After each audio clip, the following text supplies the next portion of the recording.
جب دل اللہ کی محبت سے سرشار ہوتا ہے، جب اللہ سے محبت ہو جاتی ہے تو دنیا کے مال و دولت اور جاہ و حشم سے ہیچ ہو جاتی ہے۔ نہ کسی چیز کے جانے کا غم ہوتا ہے اور نہ آنے کی خوشی۔ ہر چیز کو بندہ اللہ کی امانت سمجھتا ہے اور اسی وجہ سے چوری، دغابازی، فریب اور ظلم و تشدد سے کوئی چیز حاصل کرنے کی کوشش نہیں کرتا۔ کوئی چیز چلی جائے تو صبر کر لیتا ہے اور اگر مل جائے تو شکر ادا کرتا ہے، یعنی صبر و شکر کی خوبی پیدا ہو جاتی ہے۔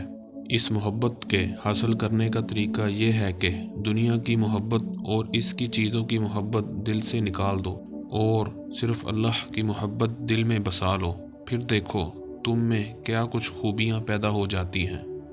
انسان دلیر و بہادر ہو جاتا ہے، دنیا والوں سے اسے کوئی خوف نہیں رہتا، یہاں تک کہ وحشی درندوں سے بھی نہیں ڈرتا، کیونکہ اللہ سے محبت کرنے والوں کا ہر چیز سے خوف اٹھ جاتا ہے۔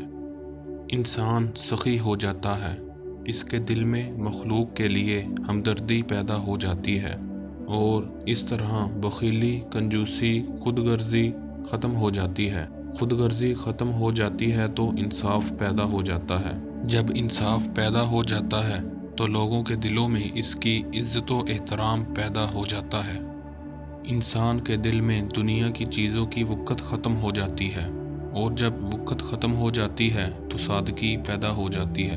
جب سادگی پیدا ہو جاتی ہے تو حرص و ہوس ختم ہو جاتی ہے۔ جب حرص و ہوس ختم ہو جاتی ہے تو قناعت پیدا ہو جاتی ہے اور جب قناعت پیدا ہو جاتی ہے تو انسان غنی ہو جاتا ہے اور دنیا کے غموں سے نجات مل جاتی ہے۔ اللہ کی عظمت و شان کبریائی جب دل و دماغ پر چھا جاتی ہے تو اس کا اپنا غرور و تکبر ختم ہو جاتا ہے اور عاجزی پیدا ہو جاتی ہے۔ جس انسان کے دل میں اللہ کی محبت پیدا ہوتی ہے تو اسے اللہ کی مخلوق سے بھی پیار ہو جاتا ہے، تو غیبت، نفرت، بغض و حسد اور عناد و دشمنی ختم کر کے تواضع پیدا ہو جاتی ہے اور مخلوق کی خدمت کر کے اسے خوشی محسوس ہوتی ہے۔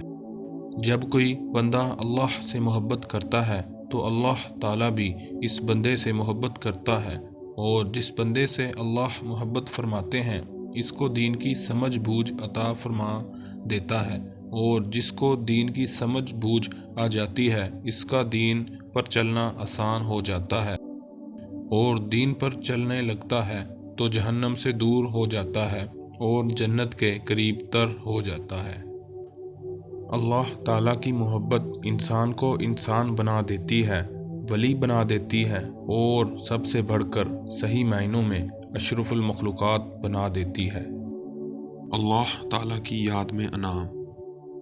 تم میری نعمت کے ساتھ مجھے یاد کرو، میں اپنی رحمت نازل کر کے تمہیں یاد کروں گا۔